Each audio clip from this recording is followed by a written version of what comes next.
South ఇండియాలోని అతి తక్కువ ధరలకి రత్నాలను అందించే ఏకైక సంస్థ 6JVR. నేనైతే ఎక్కడికి పారిపోను. నిన్న రాత్రి కూడా నేను పనిచేసే స్టాఫ్ కింద పోలీసులు వచ్చి, ఇక్కడ మనం కొంచెం రెంట్కి తీసుకుంటే బిల్డింగ్లు, పోలీసులు వచ్చి మన దగ్గర పనిచేసే స్టాఫ్ని భయపెట్టే స్థాయికి వెళ్ళిపోతా ఉన్నారు. జగన్ ప్రభుత్వానికి ఒకటే చెప్తున్నాను, జగన్ ఇది 2009 కాదు, జగన్ ఇది 2024 మర్చిపోయి. మీకు చెప్తున్నాను, ముఖ్యంగా మీరందరూ రాయలసీమ ప్రాంతం నుంచి వచ్చారు కాబట్టి చెప్తున్నా, నేను ప్రాణాలకు తెగించే వచ్చాను రాజకీయాల్లోకి. నేను భయపడ్డా. నేను రౌడీజంకి, గుండాలకి, దాష్టీకాలు చేసే వాళ్ళకి నేను భయపడే వ్యక్తిని కాదు. కాకపోతే మూర్ఖంగా వెళ్ళిపోయి, ఏ వ్యూహం లేకుండా వెళ్ళిపోయి ప్రాణాలు అర్పించుకున్న అజ్ఞానిని కూడా కాదు. మూర్ఖంగా వెళ్ళిపోయి, మొండి పట్టుతో వెళ్ళిపోయి గొడవ పెట్టుకోవడం కాదు, వ్యూహంతో గొడవ పెట్టుకోవాలి. మీరు కలిసికట్టుగా గొడవ పెట్టుకోవాలి, సమిష్టిగా గొడవ పెట్టుకోవాలి. మనల్ని తన్ని తగలేసే వాళ్ళని బయటికి తన్ని తగలేసే వరకు మనం పోరాడాలి. మన దగ్గరికి వచ్చి చెప్పొద్దు, ఈయన ఎమ్మెల్యే, వైసీపీ ఎమ్మెల్యే. నిజంగా వైసీపీ ప్రజాస్వామ్యబద్ధమైన పార్టీ అయితే, పార్టీ కోసం నిలబడ్డ వ్యక్తి, నువ్వు ఎంత ఎమ్మెల్యే అవు, ఆ కర్నూలు చెందిన ఎమ్మెల్యేను ఎమ్మెల్సీ ఆయన కూడా చెప్తా ఉన్నారు, నీకు పూర్తిగా నువ్వు ఎమ్మెల్యే అవ్వు, నీకు బ్లూ లైట్ కారు ఇస్తాం, నీకు ఒక గన్మెన్ ఇస్తాం, కొన్ని సంతకాలు పెట్టడానికి అవకాశం ఇస్తామేమో, కానీ ప్రాక్సీ ఎమ్మెల్యే మావాడే ఉంటాడు, వాళ్ళ గుంపే ఉంటుంది. ఇంతకాడికి అధికారం ఎందుకు, ఎమ్మెల్యే దేనికి?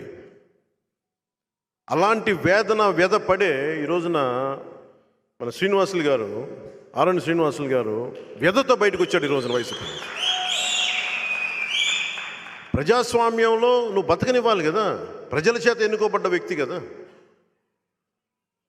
రాయలసీమ నుంచి ప్రతిసారి 2008లో ఉండింది తెగింపు, 2008లో నేను తెగింపు చూశాను. ఆ రోజున 2024 వచ్చేటప్పటికి అందరూ భయపడుతూ ఉన్నారు. ఆ భయం అనే ఇనప తెరల్ని పగలగొట్టుకొని ఈ రోజున శ్రీనివాసులు గారు వచ్చారు. మనం గనుక ఈ రోజున గనుక మనం రాయలసీమని ఈ గుంపు నుంచి, జగన్ గుంపు నుంచి కనుక మనం రక్షించుకోకపోతే మన బిడ్డల్ని ఎవరు కాపాడలేరు.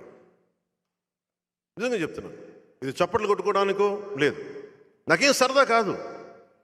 పొద్దున్న లేస్తే చాలామంది సన్నాసుల చేత మాట అనిపించుకోవడం నాకు ఇష్టం లేదు. అవన్నీ నాకు సినిమాల్లో కూర్చుంటే నన్ను ఎవడు అండ అసలు. కానీ ఇవన్నీ దాటి నేను ఎందుకు వచ్చానంటే, ఒక సుగాలి ప్రీతి తల్లి ఏడుపు కనిపిస్తుంది నాకు. అలాగే మన చిత్తూరుకు వస్తే ఒక అకారణంగా మన కొట్టేసాయి చంప మీద పడిన దెబ్బ నాకు కనిపిస్తుంది. ఈరోజు కనిపించింది, అంతకుముందు కనిపించిన దెబ్బలు ఎన్నో. ఉదాహరణకి నేను మొన్న కొట్టేసాయిని చూడటానికి ఎయిర్పోర్ట్లో దిగ్గానే ఒక కుర్రోడు, ఒక యువకుడు వచ్చి నా దగ్గరికి ఇంత పేపర్స్ ఇసిరేశాడు. అన్న చూడన్నా, ఇసిరేస్తే దాని లోపల చూస్తే ఎఫ్ఐఆర్ ఉంది. అన్న నేను ఎఫ్ఐఆర్ దేనికంటే ఏం లేదన్నా, రేషన్ రాలేదని చెప్పి నేను వెళ్ళి సెక్రటేరియట్లోనూ విలేజ్ వాలంటీర్స్ని అడిగితే వాళ్ళందరూ వచ్చి నా ఇల్లు కాల్ చేశారు నా రాత్రి. నేను ఏం చేయాలో తెలియక చూస్తే ఎఫ్ఐఆర్లో ఉంది, అందరి పేర్లు ఉన్నాయి. ఆ రోజున ఎస్పీ దగ్గర కూడా పోతే, కొట్టేసాయని చూడడానికి ఎస్పీ గారి ఆఫీస్కి వెళ్తే ఆయన మాట్లాడుతాను, మీకు అన్నీ ఎలా తెలుస్తాయండి విషయాలు ఎవరు చెప్తారంటే, నాకు జనం చెప్తారండి. మీకు ఒక క్రైమ్ జరిగిన తర్వాతే తెలుస్తుంది. ఎందుకంటే మీరు కంప్లైంట్ ఎఫ్ఐఆర్ తీసుకుంటేనే, ఫైల్ చేస్తేనే క్రైమ్ తెలుస్తుంది మీకు. బాధితులు డైరెక్ట్గా వచ్చి మా దగ్గరికి వస్తారు, మా పొలిటికల్ ఆఫీసులకు వస్తారు అని అప్పుడు చూపించారు.